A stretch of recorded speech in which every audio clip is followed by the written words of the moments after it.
Hello everyone, అందరూ ఎలా ఉన్నారు? మనం ఈజీగా ఈరోజు రవ్వ లడ్డు చేసుకుందాం. ఫస్ట్గా ఒక గ్లాస్ షుగర్ని పౌడర్ చేయాలి.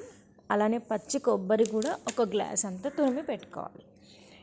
ఇందులోకి మనం లైట్గా పాన్ పెట్టి అందులో కొంచెం నెయ్యి యాడ్ చేసి ఒక గ్లాస్ ఆఫ్ రవ్వని కూడా బాగా నెయ్యిలో ఫ్రై చేయాలి.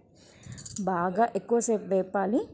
ఆ స్మెల్ కూడా మనకు తెలిసిపోద్ది. ఆల్మోస్ట్ కొంచెం బ్రౌన్ షేడ్ వచ్చాక తీసేసి ఆల్రెడీ మనం పక్కకు పెట్టుకున్న షుగర్ పౌడర్, కొబ్బరి మొత్తం ఇప్పుడు రవ్వలో యాడ్ చేసి మొత్తం దగ్గరకని బాగా కలుపుకోవాలి. ఎప్పుడైనా రవ్వ లడ్డు అంటే స్వీట్స్ నచ్చని వాళ్ళు కూడా ఎంతో ఇష్టంగా తింటారండి.